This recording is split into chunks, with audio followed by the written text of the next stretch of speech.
please visit my website, programtokill.net. Go to plans and prices for even more exclusive information. You can also support me now on Patreon.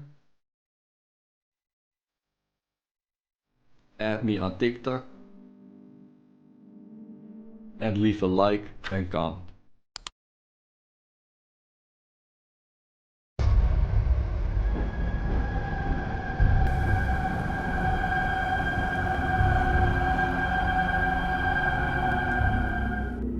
Dear visitors and subscribers, thank you so much for watching another podcast segment. Today I want to talk about the case of Paul Bernardo and Karla Homolka.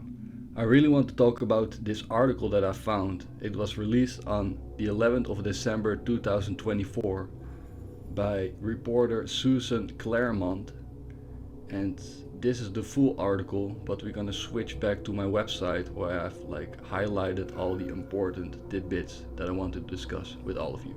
Here we go. Paul Bernardo sheds new light on Karla Homolka's role in crimes. Serial killer Paul Bernardo no longer blames his wife. Now he blames his parents. Now for the first time he says he forced Homolka to take part.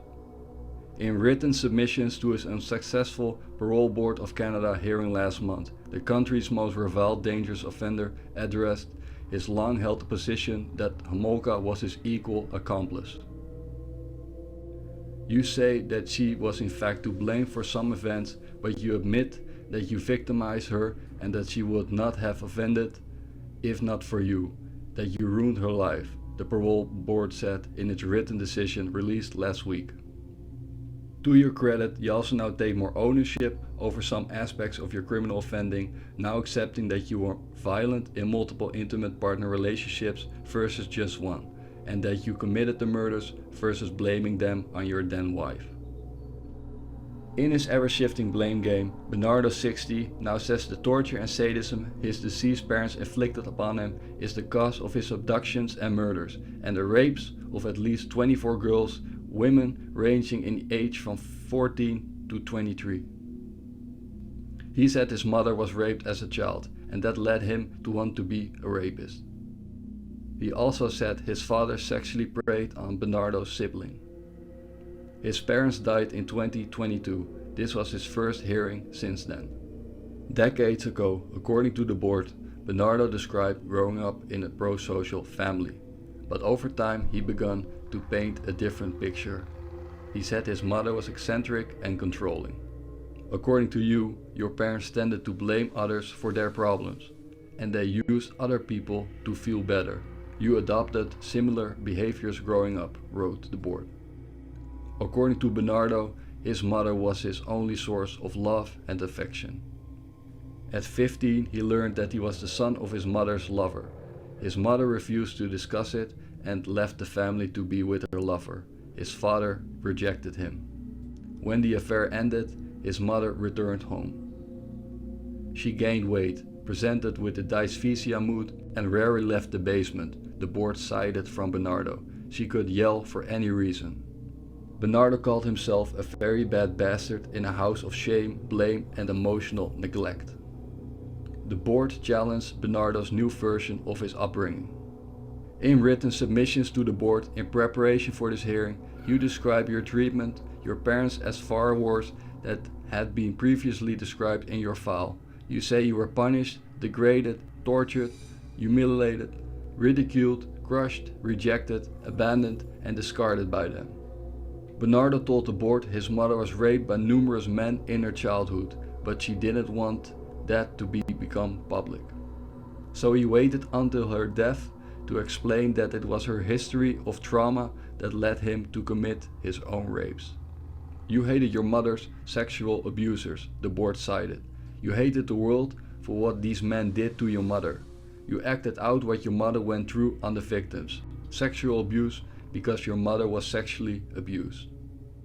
The board noted Bernardo's revenge theory is incoherent. Only after being pushed during his hearing did Bernardo concede he is also a sexual sadist who felt happiness, powerful and sexually aroused by hurting others, according to the board decision. In the past, Bernardo described his father as passive with an anxious and solitary temperament and emotional shortcomings. He also could be verbally abusive and throw objects out of anger. During the time his mother left the family, Bernardo says his father turned to voyeurism and sexual abuse of one of Bernardo's siblings. The parole board says his father was convicted of such an offense in 1992. Bernardo spent 32 years in solitary confinement at a maximum security prison. At some point, Bernardo reconciled with his parents. For years, they were his only visitors. Now that they are gone, they are the convenient cause of all of his problems.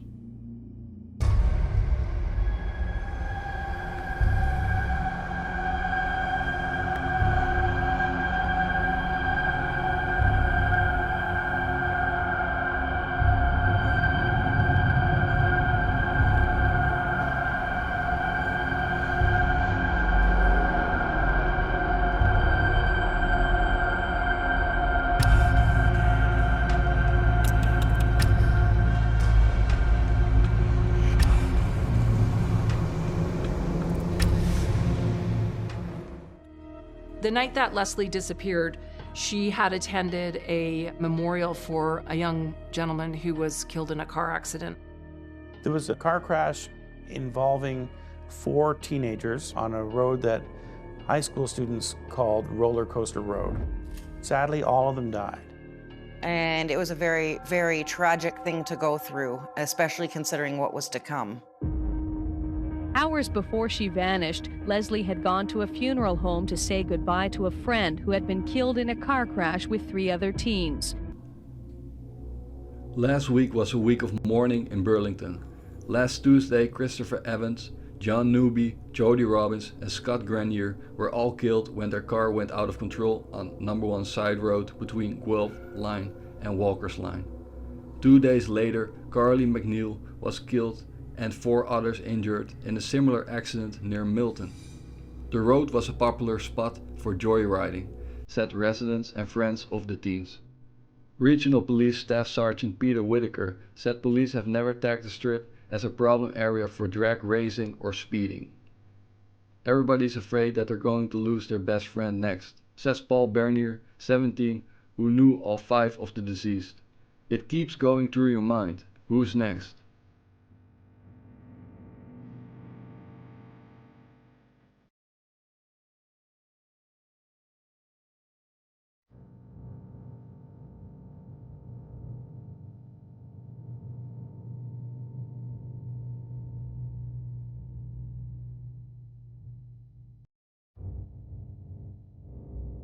Leslie Mahaffy told Homolka her name, and she said she wanted to leave so she could attend her friend Chris Evans' funeral.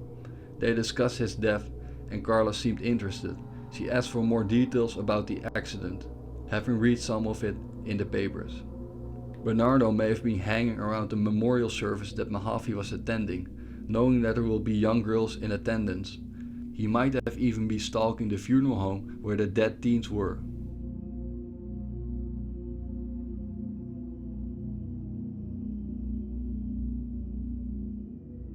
As the news on St. Catherine's filtered down to the general public, tipsters called police with reports of suspicious vehicles.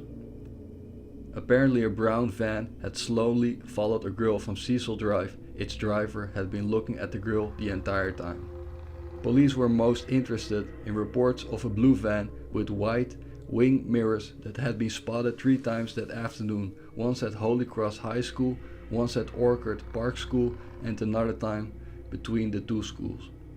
Other rumors had been linked to the unresolved Terri Anderson's disappearance with a blue van as well. Some schools in North St. Catherine's recently sent home a note to parents warning them that a blue van or car might be cruising the area. The note stated that occupants of this vehicle may be trying to entice children inside, said Terri Robbins, who received one of the notes.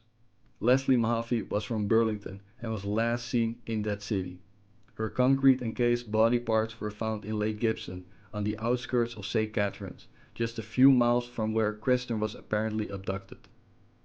Kristen French's new body was found on April 30, Walpurgisnacht, Beltane, 1992, in a ditch several kilometers away from Side Road 1 in Burlington, about 45 minutes from St. Catherine's and a short distance from the cemetery where Mahaffy is buried.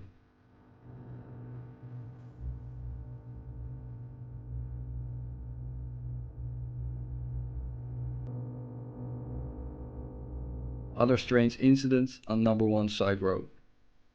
Another man driving his pickup truck down the street exactly 1 year to the date, June 11th at night, when his truck burst into flames. He swerved off the road into the ditch and was killed as he hit a tree and was thrown through the windshield.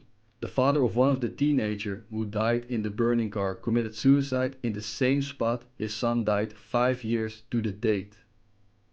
Another odd thing about the road is that all the trees along the road seem to be dead. All the trees in the nearby forest are alive and healthy. One old block, which I can't find anymore, find out the street was originally a driveway for a farmer who owned all the property in the 1800s. The farmer was accused of killing his wife and daughter. They found the body of his wife, but still to this day never found the body of the daughter. The farmer was convicted and was hung in the nearby town of Milton. Many people later claimed that the body of the daughter was buried under the road. Can this be the work of an ancient cult in the area? Be aware that Terri Anderson's missing case was also long rumored to be linked to the Bernardo Homolka killings, as was Nina Devillier.